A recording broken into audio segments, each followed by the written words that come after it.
Hey everyone, another video I'm doing, this time on Judas Priest, one of the greatest heavy metal bands of all time. And my last video was Iron Maiden, so I figured I'd do Judas Priest, which I always kind of put them guys hand in hand. I feel like they kind of rivaled each other throughout the 80s with the albums. Judas Priest, one of my favorite bands, so great. It was really hard to rank these. I did pick my number one and two. They were easy, but the rest of them were so hard because there's not a bad album here. I like them all. I think they're all amazing. The stuff with Rob Halford and the stuff with Tim Ripper Owens. So I'm just gonna jump right into it. Coming in last for me, and again, just because I say last doesn't mean it doesn't mean it sucks. It's just the one I would grab last probably. But in this case, not necessarily, because there's other albums that I would rank higher than these last ones, but I would grab them before I would grab these last ones before some other ones.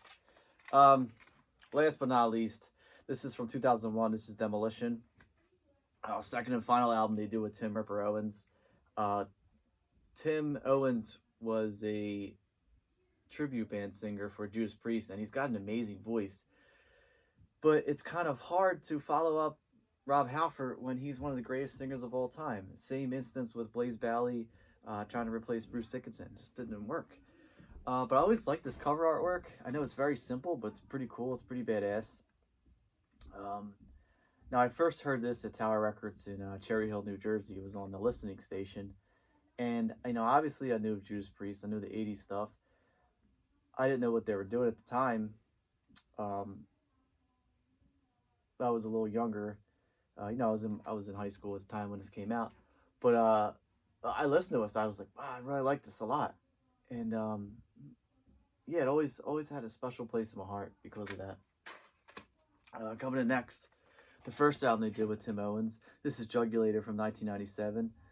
Very heavy album, really cool artwork. They did a pretty big tour behind this. They had live albums released from it. And I feel like Judas Priest, we're still rolling. They still had a good thing going, as opposed to Rob Halford, who was doing his other band, Fight, which I was never really a fan of. And his solo career, which would jumpstart, about 2 years after this, which I do love, just called Halford. But Jugulator, I feel like to be a debut album for Tim Owens, he really nailed it. The title track, which opens it, is great. Bloodstain is great, and Burn in Hell is probably my favorite track off this album. Okay, coming to next, this album gets a lot of hate. Nostradamus, double CD concept album. It's proggy at times, and it's a little too long. Although I like it. It's not Judas Priest where I want to headbang and really, rock out. It's something I just want to relax to and listen to and really think about it. And I do like it. I like I said, it's a little long. It's stretched over 2 albums and it gets a lot of hate. Although I feel like it gets a little too much hate. This was released in 2008. The second album recorded with Rob Halford after his return in, I believe it was 2004. Although that wasn't the album they made at the time, but I believe 2004 was the year that Rob Halford really reunited with Judas Priest, and he did the tour on Ozfest, which I did luckily have a chance to see him. And the date I went to, Ozzy was actually sick and didn't show up. Black Sabbath was the headliner. Judas Priest played right before them, so Rob Halford did double duty, and he sang the songs for Sabbath. Next up, Angel of Retribution. This is the album I was talking about. This was released in 2005. First album to feature Rob Halford. Since Painkiller. This is after his return. Sorry, brain fart there. Opens up with Judas is Rising, which is a killer song. Deal with the Devil, Demonizer, Wheels of Fire, Hell Rider, Eulogy, and ends with Loch Ness. Great album, although I feel like the stuff that would come after this was definitely much better. I feel like maybe they didn't hit it off right away to get that magic they had throughout the 80s and 70s when writing the songs. Coming in next for me, Ram It Down. As I was saying in the top of this video, there's these other albums that I ranked already. I probably grabbed them before this. For me, it's one of the I don't know, I feel like it's one of the most boring Judas Priest albums. But I've listened to it so much that it's one of the only reasons I'd rank it higher than the other ones. Ram It Down's a great song, probably my favorite off here. Heavy Metal's cool. The cover of Johnny Be Good is unnecessary. I feel like if they wanted to do that, release it as a single, add it to a greatest hits as a bonus track or something. Just don't put it on an album. And Monsters of Rock, which closes it, is awesome. And I'm not sure if it inspired the tour, the festival that happened in the late 80s, early 90s. I never really looked into that, but I'm guessing maybe it did. Coming in next, their mid-80s synth album, Turbo, from 1986. Judas Priest tried to change with the times, which is why they used some synth as a heavy metal band. I know, looking back, Glenn Tipton and KK Downing weren't very fond of this. Did spawn a lot of MTV play, though, with the semi-title track Turbo Lover. Locked In, I actually like. Private Property, Rock You All Around the World, Out in the Cold. Probably the only songs that I would really listen to on here. Just, it's not a terrible album, it's just not Judas Priest. It's just something they did, and didn't really do it to great avail. A lot of people love this. A lot of people hate this. They did remaster it in I believe a 30th anniversary edition with a bonus disc. I think a DVD or something was included, but I don't know. For me, it just wasn't. It's just a very downfall of Priest, I feel like. Coming in next, their last album released in 2018. This is Firepower. I mean, just balls out heavy metal. It was, when I heard this, I was shocked. I can't believe a band this deep in their career can still roll out songs like this, especially at their age. Not that age matters or age is just a number, but this band has done enough, and they came back and amazing. I mean, the title track that opens it, such a kick in the face. Lightning Strikes, Evil Never Dies, Necromancer, Children of the Sun, Flamethrower, Spectre, No Surrender, and then ends with Sea of Red. Such a cool song. And yeah, like I said, such an amazing album for a band. I mean, we're talking, almost 50 years later since this band started. Coming in next, my favorite from the second Halford era. This is Redeemer of Souls. This was the follow-up to Nostradamus. Came out in 2014, 6 years later. Featuring Rick G. Faulkner on guitar. Just an amazing, amazing album. Dragonaut, Redeemer of Souls, Halls of Valhalla, March of the Damned, Down in Flames, Hell and Back, Cold Blood, Metalizer, Crossfire, Secrets of the Dead, Battle Cry, Beginning of the End. They were released a live album from this tour, which was called Battle Cry. Just so heavy. I mean, the artwork just shows you this. I don't know what he is. He's kind of an archangel, I guess. He's burned up. He's demonic looking. He's got the priest symbol on the necklace, and just such a cool album. Definitely one of their heaviest albums they ever made. Coming in next, the debut album, Rock-A-Roller. This is the 2000, I believe, 2000 remaster, originally released in 1974. Different artwork than the original remaster, which featured like a bottle cap but said Rock-A-Roller on it. I don't know, I kind of like, don't really know what it is on the cover. Kind of a winged skeleton, samurai sword, samurai helmet, or robotic helmet, whatever it is, he's dropping bombs. But a really cool album. I do favor this cover art over the bottle cap, although the bottle cap is a little more iconic. One for the Road, Rock-A-Roller, the medley with Winter, Deep Freeze, Winter Retreat, and Cheater. And then it ends with the first version they did of Diamonds and Rust, which they would redo in a later album. Really cool album. Alright, now the rest of these are really hard for me to rank. So I'm just going along with what I'd grab first to listen to. From 1981, Point of Entry. I feel it's a very underrated album. Unfortunately, it came out between British Steel and Screaming for Vengeance, which were huge sellers, so this kind of gets overlooked. Features the big hit, Heading Out to the Highway, Don't Go, Hot Rockin', Desert Plains, which is one of my favorite Priest songs. Not the best artwork. I believe, I forget if this is the UK version or the American version of the artwork. I believe this might be American because I have this on vinyl, original pressing, so that's the only reason I think that. The other version just kind of says, you know, point of entry up here. I actually forget what it was actually on there. I'm sure someone will leave me in the comments. A lot of people disagree with me, but again, this is my opinion. Painkiller, such a heavy album, such a return to form. Released in 1990. The last album they would do with Rob Halford before he would return in 2004. And last album they do with Rob Halford before Angel of Retribution. The title track, which opens it, is just killer. I guess that's kind of a pun, being called Painkiller. Hell Patrol, all guns blazing. It just feels like Halford is just shoving that mic down his throat. He's just screaming in there, and it works. Leather Rebel, Metal Meltdown, Nightcrawler, Between the Hammer and the Anvil, one of my favorite tracks off of here. A Touch of Evil, such a great song. And they would, Touch of Evil, I think, was another live album they released. But then again, I'm not ranking the live albums, because if we did, we'd probably have to put Unleashed in the East at #1, because that's probably one of the greatest live albums of all time. But again, this is only studio albums, and this is my opinion. Painkiller, such a great album to go out on. They toured on the Monsters of Rock behind this. They toured with Pantera. What an amazing show this would have been back in 1990. Coming next for me, their debut album for Columbia Records, Sin After Sin, opens up with Sinner, such a cool song.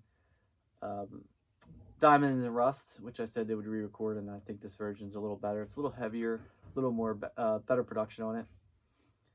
Last Rose of Summer, kind of the ballad on here. Let Us Pray and The Call for the Priest, such a great song. And ends with Dissident Aggressor, which Slayer would cover and do an amazing job. Always like this artwork. Kind of like a medieval, almost satanic tomb with the shadow of a woman and a shadow of a man back here. Really cool stuff. And I do like this early Judas Priest symbol, the way they had their font. Coming next for me, another album a lot of people would put at #1 on top of their list. This is Stained Class. Amazing album. Originally released in 1978. And when this was released in 1978, there was nothing like this. Nothing was this heavy, this metal. Even Black Sabbath kind of, you know, they were doing their, you know, technical ecstasy into Never Say Die period, which, you know, wasn't as heavy as the original stuff. Van Halen would debut in 78. Motorhead was around 78, but nothing was as metal as this. Exciter opens it. Such a crazy song, such a great song. One of my favorite tracks by Judas Priest. White Heat, Red Hot. Almost a rock anthem. Better by You, Better Than Me, which was some controversial song. There is a movie out there, a documentary movie, where two kids actually shot themselves in the face, and their parents blamed Judas Priest for it, and their song Better by You, Better Than Me, because they were listening to it before it happened. The title track, Invader, Saints in Hell, such a cool song. Beyond the Realms of Death, another great song, and it ends with Heroes End. Coming next, only because I love the songs off this, I have such a connection to Unleashed in the East, which was the tour they did behind this album, and I just love this. Called Killing Machine, This Is Hellbent for Leather. Delivering the Goods, Rock Forever. I always liked how high Halford would hit on that chorus. Evening Star, almost a poppy metal song. The title track, Hellbent for Leather, so great, so heavy.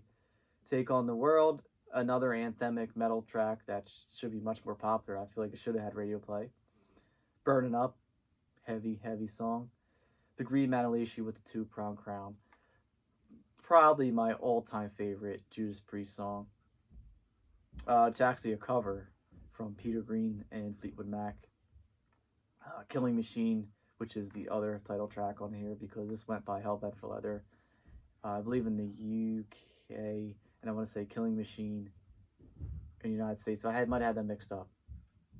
Leave me a comment. I can't think right now. Had a lot going on today. I actually believe it was Killing Machine in the UK and Hellbent for Leather in the United States. I believe that's correct. Should know this. Before the Dawn, another ballad on here, and it ends with Evil Fantasies. But another good thing about these albums is these are all remastered with bonus tracks. Next up, coming in #4 for me, 1976, Sad Wings of Destiny. Another album that a lot of people would rank #1. I've seen this enlist as the #1 heavy metal album of all time, and it's hard to argue with. It opens up with Victim of Changes, 7-minute epic song. The Ripper, Dreamer, Deceiver, Into Deceiver, Prelude and Tyrant, Genocide, Epitaph, and then it ends with Island of Domination. And such cool artwork, like I was saying with that Judas Priest, the original logo. Just love it. Such a cool album. And this was released before their Columbia signing, which really put the band on the map. But such a big influence on heavy metal is Sad Wings of Destiny. Victim of Changes itself is one of the greatest Judas Priest songs. Definitely in my top 5. The Ripper, obviously Tim Owens got his nickname from the track. Alright, now we're getting to the top 3. Probably the 3 biggest Judas Priest selling albums of all time. I'm sure a lot of you probably know what I'm going to do, but you may not know the ranking of it. Coming number 3 for me, 1984's Defenders of the Faith. The artwork is kind of grew on me. I don't know, it's very colorful, samurai, beast, creature thing, dinosaur, stegosaurus, I don't know what it is. The artwork's actually not that great, but it's so iconic that it fits now. Opens up with Free Will Burning, Jawbreaker, so heavy, Rock Hard, Ride Free, which I think should have been a huge hit, but fortunately wasn't. Sentinel's great. Love Bites, great song. I think it was a minor hit for Judas Priest. Eat Me Alive, so heavy, so thrashy, heavy, great. Some heads are gonna roll, probably the best song off this album. Night Comes Down, heavy duty, and finally the title track to end it. Yeah, I mean, it just would come turbo and ram it down, and then we would go into Painkiller, which was, the heaviest they did at the time in 1990. All right, number 2, British Steel. A lot of people would put this as their #1 album. Again, another album I've seen a lot at the top of the metal list. Opens up with Rapid Fire. Such a cool song. I mean, just that opening lines are great. Metal Gods, an iconic song, which I think defined Judas Priest perfectly. They were metal gods at the time. Still are. The huge hit, Breaking the Law, which really saw Judas Priest getting some radio play, MTV play. Grinder, Looking for Meat, kind of a dumb chorus lyric, but the song is so great. United, another anthemic ballad. Not much of a ballad, but such an anthem, metal anthem, which I think a lot of these Priest albums, the majority of them have this metal rock anthem. It's so great. You Don't Have to Be Able to Be Wise, Living After Midnight, obviously the other great huge hit by Judas Priest. Then it ends with The Rage and Stealer. Yeah, it's just, it's funny, this album artwork is so iconic, but at the time, the band wasn't too big on it because the razor blade was synonymous with punk rock, which was still big at the time in 1980. But I think it kind of just fit the band once they put the Judas Priest and the British Steel in there, and the point that you see the fingers almost going through the blade without any blood. It's kind of like a horror, macabre thing going on there. Even though there's no blood, it's kind of like, what the hell's going on? All right, coming in #1 for me, sure you guessed it, Screaming for Vengeance. Again, another album that's on top of a lot of metal lists. A lot of people don't like it. They think it's too commercial. They find other things are heavier, but I don't care. I love it. It's great. The Hellion into Electric Eye. In my opinion, that's one of the greatest album openers ever. The instrumental The Hellion to Going into Electric Eye. That combination of those two songs are probably my second favorite Priest song behind Green Manalishi. Riding on the Wind, another speed metal, great song. Bloodstone, heavy as hell. Take These Chains, Pain and Pleasure, kind of like the ballad, I guess. The title track, Screaming for Vengeance. I mean, when he hits that final scream, right before the end of the song, when he sings Screaming for Vengeance and the music just stops, that scream shatters windows. It's great. You've Got Another Thing Coming, another huge hit off of this album. A lot of people said they don't want to ever hear it again, but I'm okay with it. I love it still. Fever, another ballady kind of anthem, I feel like, off of this. And ends with Devil's Child, such a cool song off there. Another heavy, awesome, amazing song. So that's it. That's my Judas Priest ranking. I'll go over them real quick. Coming at number 1, Screaming for Vengeance. Number 2, British Steel. Number 3, Defenders of the Faith. Number 4, Sad Wings of Destiny. Number 5, Hellbent for Leather, or Killing Machine. Number 6, Stained Class. Number 7, Sin After Sin. Number 8, Painkiller. Number 9, Point of Entry. Number 10, Rock-A-Rolla. Number 11, Redeemer of Souls, great album. Number 12, Firepower. Whoops, that fell. Number 13, Turbo. 14, Ram It Down. 15, Angel of Retribution. 16, the double album, Nostradamus. 17, Jugulated. And finally, 18, Demolition. And again, everyone, that's just my opinion. That's my ranking of my favorite Judas Priest albums. Again, I'm sure a lot of people disagree with me. A lot of people put Painkiller or British Steel or Stained Class at number 1, and I'm okay with that. If that's your opinion, this is mine. As always, leave your ranking in the comments. I'd love to read them. And again, it's just my opinion. So when you leave comments like, this sucks, or you're an idiot, you know nothing about music. Okay. I laugh at them. I think it's funny. So those comments are welcome. But anyway, thanks for watching. Again, I'm trying to get these videos up more frequently. I want to do Thin Lizzy. I want to do The Who. I want to do Genesis. So a lot of stuff coming out, but I just want to hit these metal ones, and Slayer will be coming soon. Thanks everyone for watching. Please subscribe if you like what you see. Like I said, there'll be more videos coming soon, and if you want to check out my collection, I post a live on Instagram at Gary the Lyceums. Thanks again for watching.